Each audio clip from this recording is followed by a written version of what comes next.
اللہ تعالیٰ عنہ نے کربلا کے میدان میں جمعے کا دن تھا تو یزید کے سامنے کو بات کرنی شروع کی عمر بن سعد کے سامنے. تو عمر بن سعد کہنے لگا حسین زیادہ باتیں نہ کر, ہمارا جمعہ لیٹ ہو رہا ہے, جنگ کے لیے تیار ہو, فٹافٹ آ. اہل بیت نبوت کو قتل کریں گے اور قتل کے بعد پھر نماز پڑھیں گے اور پھر کہیں گے اللہم صلی علی محمد وعلی آل محمد, اسی نماز میں پھر درود بھی پڑھیں گے. یہ کیسا مرتبہ ہے, کیسا انداز ہے, دوستی قاتل سے بھی مقتول سے یارانہ بھی. حر بن یزید امام حسین سے کہنے لگا مجھے حکم ہے آپ کو روکنے کا, آپ آگے نہیں جا سکتے. امام صاحب نے فرمایا وجہ زمین اللہ کی ہے. اس نے کہا آپ بیعت نہیں کر رہے, یزید کی حالات آپ کے حق میں درست نہیں ہیں, آپ نہیں جائیں گے. امام روک گئے. ظہر کی نماز کا وقت ہوا تو حضرت علی اکبر امام حسین کے بڑے صاحبزادے انہوں نے اذان ظہر پڑھی تو حر بن یزید کے لشکر نے امام حسین کے پیچھے نماز ادا کی. کہا بھئی تم مقابلے میں آئے ہو, نماز پیچھے پڑھتے ہو. کہا حضور مقابلہ تو تلواروں سے کر رہے ہیں پر ہمارا دل تو مانتا ہے نا کہ مصطفیٰ کا نواسہ بڑی شان والا ہے. حر بن یزید نے 3 نمازیں لشکر سمیت امام حسین کے پیچھے پڑھی ہیں, 3 نمازیں, ظہر عصر اور مغرب. پھر امام حسین کے سامنے شرائط پیش کی کہ آپ کو یہاں گھیر لیا گیا ہے, یہاں آپ بیعت کریں گے, یہاں جنگ کریں گے, 2 ہی باتیں. امام حسین نے فرمایا نہیں بھائی بیعت تو میں نہیں کرتا, اس کے علاوہ تم جو کہتے ہو میں کرنے کو تیار ہوں. اس نے خط لکھا, عبید اللہ ابن زیاد کو ایک بندہ دوڑایا پیچھے کوفے, چند میل پہ کوفہ تھا. کہا وہ نہیں مان رہے, کیا کرنا. تو حسین ابن علی ہے, میں زیادہ دیر انہیں روک بھی نہیں سکتا. انہوں نے پیغام دیا حر بن یزید کو کہ کرنا کچھ بھی نہیں, ان کا پانی بند کر دو, بلیک میل کرو, کھانا پانی نہیں ملے گا, چھوٹے چھوٹے بچے ہیں, خود ہی مان جائیں.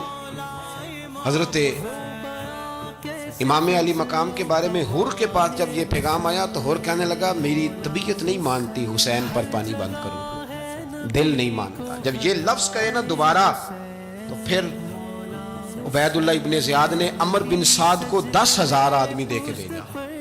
کا حر بن یزید لچک دکھا رہا ہے حسین کے حق میں. ایک رے کا علاقہ تھا, بڑی وہاں فصل ہوتی تھی, لوگ کوشش کرتے تھے وہاں کا گورنر بننے کی, کوشش کرتے تھے. تو عبید اللہ ابن زیاد کہنے لگا تمہیں رے کی گورنری ملے گی, سب سے سرسبز و شاداب علاقہ, تمہیں وہاں کا گورنر بنایا جائے گا اگر حسین کے خلاف لڑو گے.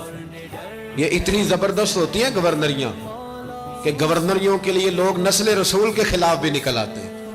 یہ اتنی تگڑی ہوتی ہیں, اتنی جلدی وفاداریاں بدلتی ہیں. امام حسین کو روک لیا گیا, عمر بن سعد نے روک لیا.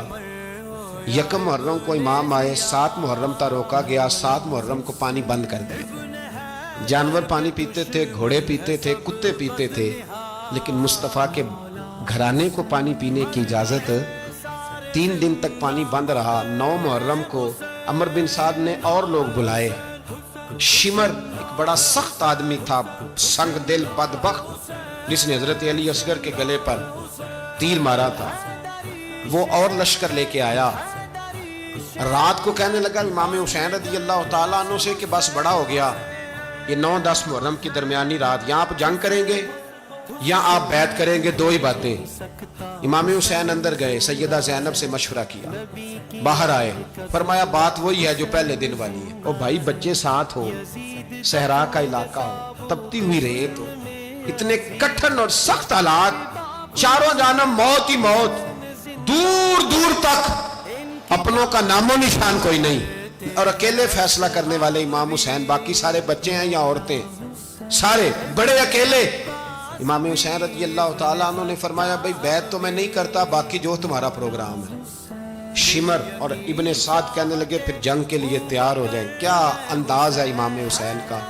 فرمانے لگے کل جنگ کروں گا, مجھے پتا تو ہے جنگ کا نتیجہ کیا نکلنا ہے, 1 رات مجھے دے دو تاکہ میں کھل کے اپنے رب کی عبادت تو کر لوں. حسین نے جانا ہے, مجھے پتا ہے کل رزلٹ 72 اور 22,000 کا کیا, 1 رات مجھے دو, میں مالک سے راز نیاز تو کروں. میں گویا اس سے پوچھوں تو صحیح کہ مالک میرے والد بھی شہید ہیں, بھائی بھی شہید ہیں, نانا کو بھی دکھوں میں دیکھا ہے, تو اب میری باری ہے تو مالک میں حاضر ہوں, مجھے موقع تو دو. اس لیے کہ میرے نانا نے بدر میں بھی ساری رات عبادت کی تھی, صبح مجھے موقع دو.